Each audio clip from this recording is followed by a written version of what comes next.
আসসালামু আলাইকুম রহমতুল্লাহি ওবরকাতুহু। সম্মানিত দর্শক, অবস্থার দৃষ্টিতে মনে হচ্ছে জামাত এবং এনসিপির যারা নেতৃবৃন্দ রয়েছেন তাদের উপর প্রচণ্ড বেগে রাজনীতির যে কালবৈশাখী ঝড় এগুলো ধেয়ে আসছে। গত ১৭ মাসে এনসিপি এবং জামাতের যে সকল নেতৃবৃন্দ রয়েছেন যারা খুব বেশি ভোকাল ছিলেন, কথাবার্তা বলেছেন, বিভিন্ন লোককে আঘাত করেছেন, বিভিন্ন মবের নেতৃত্ব দিয়েছেন, অনেকে দুর্নীতি করেছেন, অনেকে দুর্নীতি করেননি কিন্তু বেয়াদবি করেছেন এবং তারেক রহমান সাহেব থেকে শুরু করে বিএনপির অনেক শীর্ষ নেতৃবৃন্দ সম্পর্কে আপত্তিকর কথাবার্তা বলেছেন। সম্ভবত বিএনপির যারা তৃণমূল পর্যায়ের নেতা কর্মী রয়েছেন তারা তাদের যে বিক্ষুব্ধ মনোভাব এটি খুব দ্রুত তারা সেটা প্রকাশ করবেন, যা কিনা জামাত এবং এনসিপিকে বা ১১ দলীয় জোটের যারা নেতৃবৃন্দ রয়েছেন তাদেরকে বিপদের মধ্যে ফেলে দেবে। এখনও পর্যন্ত নতুন সরকার ক্ষমতা গ্রহণ করেনি, নতুন প্রধানমন্ত্রীর দায়িত্ব নেননি এখনও ডক্টর মোহাম্মদ ইউনূস, তিনি ক্ষমতায় রয়েছেন এবং ডক্টর মোহাম্মদ ইউনূসের উপর এখন পূর্ণ নিয়ন্ত্রণ রয়েছে জামাতের। এবং এখন পর্যন্ত প্রশাসনের যে গুরুত্বপূর্ণ পদ পদবিগুলো ডিসিএসপি সচিব থেকে শুরু করে বিভিন্ন ব্যাংক, বিমা, আর্থিক প্রতিষ্ঠান সব জায়গাতেই জামাতের একছত্র আধিপত্য রয়েছে। বিএনপি ক্ষমতা আসার পর প্রথম ৭ দিনের মধ্যে তাদের যে প্রাথমিক কাজ হবে এবং সবচেয়ে গুরুত্বপূর্ণ কাজ হবে এই জায়গাগুলোকে জামাতমুক্ত করার, এবং এই ব্যাপারে বিএনপির যারা লোকজন রয়েছেন এক চুল ছাড় দিবেন বলে আমার কাছে মনে হচ্ছে না। যে ব্যাংকগুলোতে পরিচালক রূপে, চেয়ারম্যান রূপে জামাতের লোকজন কাজ করছে, ইনক্লুডিং ইসলামী ব্যাংক, এবং নতুন যে ৫টি ইসলামী ব্যাংককে একত্র করা হলো, এখানে যাকে চেয়ারম্যান হিসেবে মনোনয়ন দেওয়া হয়েছে মতিউর রহমান চৌধুরী, না, মতিউর রহমান নিজামী সাহেবের একসময় সেক্রেটারি ছিলেন নাইবুর রহমান, পরে সচিব হয়েছিলেন। উনি যখন কৃষিমন্ত্রী ছিলেন তখন ওনার প্রাইভেট সেক্রেটারি ছিলেন পিএস, পরে তিনি সচিব হয়েছিলেন। অত্যন্ত মেধাবী, সৎ এবং আমাদের ওই দক্ষিণাঞ্চলের মানুষ। আমার সঙ্গে তার একবার দুবার কথাবার্তা হয়েছে। ভালো লেখক, গবেষক, সব ঠিক আছে, জামাতের স্ট্যান্ডার্ডের হাইয়েস্ট একজন মানুষ।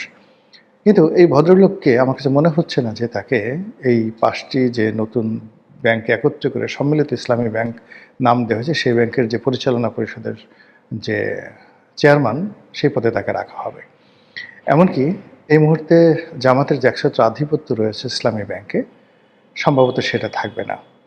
এবং এখানে এস আলম সরাসরি না এলেও এস আলমের আশীর্বাদ পুষ্ট লোকজন আবার বোর্ড অফ ডিরেক্টরসে ঢুকে যাবে এবং তাদের মধ্য থেকে চেয়ারম্যান নির্বাচিত হবে, এটা নিশ্চিত বলা যাচ্ছে। এবং এই আর্থিক প্রতিষ্ঠানটি, যেটা কিনা বাংলাদেশের গর্ব, এবং ইসলামী ব্যাংকের যত কর্মকাণ্ড, যত লেনদেন, যা কিছু আছে এগুলো জামাত রিলেটেড, জামাতের আইডিওলজির সঙ্গে যায় এবং জামাতের সঙ্গে থাকার কারণেই এই ব্যাংকটি ভালো করেছে এবং এই ব্যাংকটি এখনও পর্যন্ত টিকে রয়েছে এবং অন্য কোনো ব্যাংকগুলোর মতো সেটি দেউলিয়া হয়নি। তো সেখানেও রাজনীতির যে থাবা আওয়ামী লীগ জমানার মতো সেটা পড়ার আশঙ্কা দেখা দিয়েছে নানা কারণে। আপনারা জানেন যে গত ১৭ মাসে বেশ কয়েকবার অ্যাটেম্প নেওয়া হয়েছে ইসলামী ব্যাংকের দখল নেওয়ার জন্য এবং এটা নিয়ে গোলাগুলি হয়েছে। তো যখন ক্ষমতা ছিলেন তখন যদি এই অবস্থা হয়, এখন ক্ষমতা লাভ করার পরে এটা হবে না এটা বলা যাচ্ছে না। দ্বিতীয়ত হলো যে টাকা এত শক্তিশালী, টাকা যাদের কাছে আছে তারা নিজেদেরকে সবচেয়ে বেশি সেলিব্রিটি মনে করে। এখন এস আলম তিনি বাংলাদেশে যত টাকাই লুটপাট করেন না কেন, তিনি সিঙ্গাপুরে এখন রাজার হালে আছেন। কাউকে ২-৪ কোটি টাকা নয়, ২-৪০০ কোটি টাকা দেওয়া, ২-৪ হাজার কোটি টাকা দেওয়া তার জন্য কোনো সমস্যা নয়। ফলে তার ব্যবসা ফিরে পেতে, তার অধিকার রক্ষা করতে তিনি ওই আওয়ামী লীগের পরিবর্তে বিএনপি লোকের সঙ্গেই দহরম মহরম করার সম্পর্ক চেষ্টা করবেন। এবং তার বাড়ি যেহেতু চট্টগ্রামে এবং বিএনপি সরকারের সবচেয়ে গুরুত্বপূর্ণ লোকগুলো থাকবেন চট্টগ্রাম অঞ্চলের, এবং তারেক রহমান সাহেবের আশেপাশে যত ঘনিষ্ঠ লোক আছেন সবার সঙ্গেই এস আলম সাহেবের মামা ভাগিনার সম্পর্ক, চাচা ভাতিজার সম্পর্ক, শালা দুলাভাইয়ের সম্পর্ক এবং বন্ধুর মতো সম্পর্ক, হরিহরাত্মা। কাজে এস আলমকে যারা এই গত ১৭ মাসে ঠকিয়েছে, তার অপরাধগুলোর ব্যাপারে আমি কোনো কথা বললি না, তাকে যারা বঞ্চিত করেছে তারা এই বিএনপির ক্ষমতার এই সময়টিতে কোনো অবস্থাতে স্বস্তিতে থাকবেন না। ইসলামী ব্যাংক এমনকি তিনি যে ২১ টেলিভিশন কিনে নিয়েছিলেন। তো ২১ টেলিভিশনের যিনি মালিক সালাম সাহেব, তাকে এসালম মূলত এসালম করেনি, তখন ডিজিএফআই মূলত তাকে সেখান থেকে মানে তাকে জেলে নেওয়া হলো, তার মালিকানা ছিনিয়ে নেওয়া হলো এবং ওখানে এসালমকে বসিয়ে দেওয়া হলো। তো শেখ হাসিনার পতনের সঙ্গে সঙ্গে আবার সালাম সাহেব ২১ টেলিভিশনের দখল নিয়ে নিল। কিন্তু ওই যে বললাম যে এসালামের লোকজন প্রেতাত্মাগুলো তো এখনও ঘুরে বেড়াচ্ছে। আবার সালাম সাহেব এই বর্তমান বিএনপির অনেকের সাথে তার সম্পর্ক ভালো না, আর এনে একটু ঘাড়তেড়া টাইপের, একটু অন্যরকম। একটা সময় শেখ হাসিনার সঙ্গে তার খুব ভালো সম্পর্ক ছিল। শেখ হাসিনা তাকে অনেক কিছু দিয়েছেন মানে ২১ টেলিভিশনে, কিন্তু শেখ হাসিনার বিরুদ্ধে চোখ উল্টাতে তার দেরি লাগেনি। আবার বিএনপির জমানায় বিএনপির সাথে তারেক রহমান সাহেবের সাথে তার চোখ উল্টাতেও কিন্তু তার দেরি লাগেনি। আবার তার নিজের প্রয়োজনে তিনি একসময় তারেক রহমান সাহেবের গুণগান গাওয়ার চেষ্টা করেছেন, তার মানে ভাষণ প্রচার করতে গিয়ে তিনি সরকারের রোষানল করেছেন। কিন্তু এটা এই মুহূর্তে কোনো এক্সকিউজ হিসেবে বা তার সেফগার্ড হিসেবে, ভ্যানগার্ড হিসেবে কাজ করবে না। কাজ করবে হলো যে এই ২১ টেলিভিশনের মালিকানা নেওয়ার জন্য বিএনপির মধ্যে অনেক মানুষ লোভাতর। এর কারণ হলো এই টেলিভিশনকে কেন্দ্র করে মানুষের একটা আবেগ আছে। এর স্ক্রিনটা এখনও ভালো, সব দিক দিয়ে ভালো, এবং এর যে ইকুইপমেন্ট থেকে অন্য যা কিছু রয়েছে যথেষ্ট সুন্দর। তো এই বিষয়গুলো নিয়ে যারা ৭১ টিভি দখল করেছে, যারা অন্যান্য বেসরকারি টেলিভিশনগুলো গত ১৭ মাসের দখল করেছে, বিএনপির যারা লোকজন রয়েছে, তারা ২১ টেলিভিশন কেন ছাড়বেন?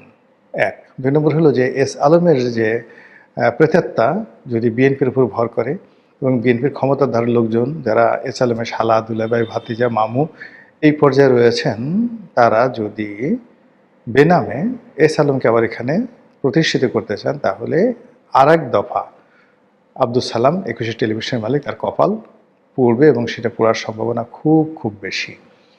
এনিওয়ে এই জিনিসগুলো ঘটতে যাচ্ছে এবং এই জিনিসগুলো আলটিমেটলি শুরু হয়ে গেছে ব্যাংক পাড়ায়, বিমা পাড়ায়, সরকারি অফিস আদালতে, এবং যারা গত ১৭ মাসে জামাতের লোক হিসেবে প্রথম দফা যারা হেলে দুলে ছিলেন, আবার যারা গুপ্ত হিসেবে টাকা দিয়ে বিএনপির নাম লিখিয়েছেন। একজন মানে সরকারি অফিসের খুব বড় কর্তা, তো তিনি আমাকে বলছিলেন, আজকেই বলছিলেন যে বড় বড় পদ পদবিগুলোতে যখন লটারি হলো বা নিয়োগ হলো, তো যারা জামাতের লোক তারা তো জামাতি কোঠায় যোগ্যতায় তারা নিয়োগ পেয়ে গেল অলমোস্ট 50%।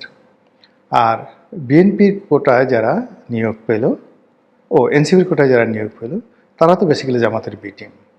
তার অন্য যারা জামাতের যারা লোকজন, তারা করল কি রাতারাতি আবার বিএনপি হয়ে গেল। বিএনপি হয়ে তারা বিএনপির যারা এই ভাগ বাটোয়ারা করছিল, তারা সেখানে টাকা পয়সা দিল, ১০ লাখ, ২০ লাখ, ৫০ লাখ, যখন যে দরকার দিয়ে তারা ওই বিএনপির লোক হয়ে টাকা দিয়ে ঢুকলো, কিন্তু জামাতের লোক। তাহলে দেখুন প্রশাসনের যে লোকগুলো আছে, এক গ্রুপ এনসিপি নাম ধরে আছে, এক গ্রুপ জামাতের লোক ধরে আছে, আর এক গ্রুপ বিএনপির নাম ধরে আছে, কিন্তু বেসিক্যালি জামাতের লোক। তো এখানে আসলে রিয়েল বিএনপি পাওয়াটা ভেরি টাফ ব্যাপার। তো সেই দিক থেকে লোম যদি বাঁচতে চায়, কম্বল উজাড় হয়ে যাবে।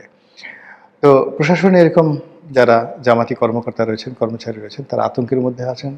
তাদেরকে চাকরি থেকে বাদ দেওয়া না হলেও তাদেরকে প্রাইস পোস্টিং থেকে দূরে সরিয়ে অগুরুত্বপূর্ণ স্থানে দেওয়া হবে, এরকম একটা আতঙ্ক তৈরি হয়েছে, এবং যেটা কিনা আইন শৃঙ্খলা থেকে শুরু করে দেশের টোটাল যে আমলাতান্ত্রিক কর্মকাণ্ড রয়েছে সেই কর্মকাণ্ডে স্থবিরতা আনবে।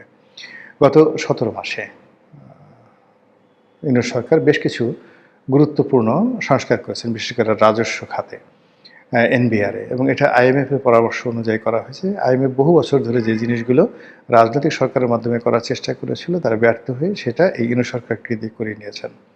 বলা হচ্ছে এটা দীর্ঘমেয়াদে ভালো, আমাদের যারা করদাতা তাদের জন্য ভালো। এর কারণ হলো একই ব্যক্তি যিনি বিচারক আবার তিনি পুলিশ, এটা ভালো নয়। পুলিশের ম্যাজিস্ট্রেসি পাওয়ার এবং গুলি করার যে ক্ষমতা, দুটো যদি এক হাতে থাকে, তাহলে এখানে যে ভয়ঙ্কর অবস্থা তৈরি হয়, এখন আমাদের রাজস্ব ব্যবস্থায় ঠিক একই অবস্থা হয়েছে। যেমন ধরুন একজন কর কমিশনার, তো তিনি কর কর কমিশনার কর আদায় করছেন, আয়কর আদায় করছেন। আবার সেই আয়কর মকুব করা, নতুন করে কর আরোপ করা, এই পুরো ক্ষমতাটি তার হাতে। কম্পোজিট। তো ফলে কি হলো, যে কর্মকর্তা যে টেবিলে বসেন তিনি সেটা উপ কমিশনার হন, মানে ডেপুটি কমিশনার হন, জয়েন্ট কমিশনার হন বা কর কমিশনার হন, একই অবস্থায় কাস্টমসে। তো এটা মানুষের জীবনকে ঝালাপালা করে ছাড়ে। কত ব্যবসায়ী যে এরকম কর কমিশনার বা কাস্টমস কমিশনার বা ভ্যাট কমিশনার, তাদের অত্যাচারে ব্যবসা বাণিজ্য ছেড়ে দেউলিয়া হয়ে গেছে, অনেক আত্মহত্যা করেছে, তার কোনো নিয়াত্তা নেই। এর কারণ হলো তিনিই বিচারক, তিনি সেই হাকিমদাতা, তিনি হুকুমদাতা, তিনি দণ্ডমুণ্ডের মালিক। এই জায়গাতে ডক্টর মোহাম্মদ ইউনূস একটা যুগান্তকারী পরিবর্তন এনেছেন।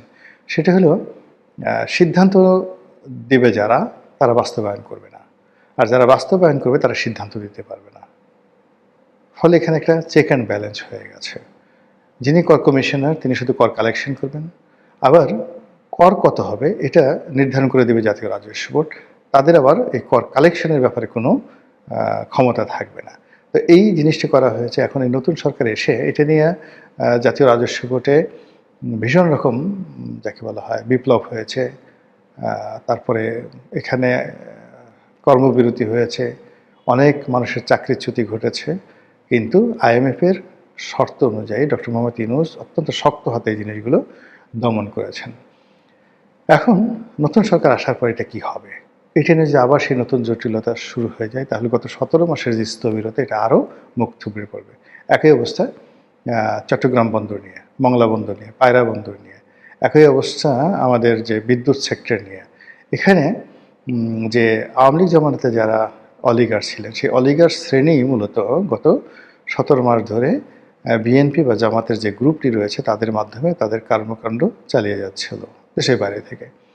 এখন বিএনপি এই অবস্থাতে এসে যদি অলিগারদেরকে, আওয়ামী অলিগারদেরকে 100% বাদ দিয়ে নিজেরা যদি অকুপাই করতে চায়, সেটা একটা সমস্যা তৈরি হবে। অথবা আওয়ামী লীগ অলিগাররা যদি আবার জামাতের যারা লোকজন আছে তাদেরকে বাদ দিয়ে বিএনপির কাছে আসতে চায়, ওটা আবার রাজনৈতিক শূন্যতা তৈরি করবে। সব মিলিয়ে যে সময়টি যাচ্ছে তাতে আমরা যে একটা সুবিধাবাদী জাতি এবং সবসময় সুযোগের সন্ধানে ঘুরে বেড়াই, যেখানে মাল আছে, যেখানে ক্ষমতা রয়েছে, সেখানে জিহ্বাটা বের করে দিই পা চাটার জন্য।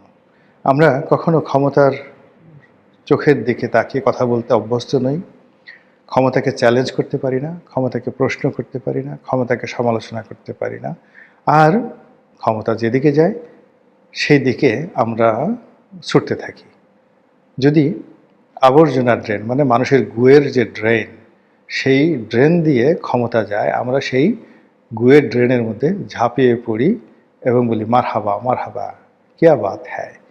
তো এই অবস্থাতে এই যে নতুন একটি সরকার আসছে, সেই সরকার কোন দিকে যান, কি করেন, তার চেয়ে বড় ব্যাপার হলো যারা দীর্ঘদিনের সুবিধাভোগী শ্রেণী, তারা এই যে রাতারাতি যে ভোল্ট পাল্টিয়েছে আওয়ামী লীগ থেকে জামাতে, জামাত থেকে আবার বিএনপিতে, এখন আবার এই 17 মাস পরে জামাত, বিএনপি, এনসিপি, ডক্টর ইউনূস, তার আত্মীয় স্বজন, চট্টগ্রামের যারা লোকজন সবাইকে বাদ দিয়ে একেবারে বিএনপির দিকে মোতওয়াজ্জে হওয়া এদের জন্য একটা কি কঠিন একটা বিষয় তৈরি করবে। আলটিমেটলি যাই হোক না কেন, যা কিনা আমাদের রাজনীতিকে, আমাদের অর্থনীতিকে বিপত্তির মুখে ফেলবে। মহান আল্লাহ আমাদের সবাইকে হেদায়েত দান করুন এবং হেফাজত করুন। আসসালামু আলাইকুম ওয়া রাহমাতুল্লাহি ওয়া বারাকাতুহু।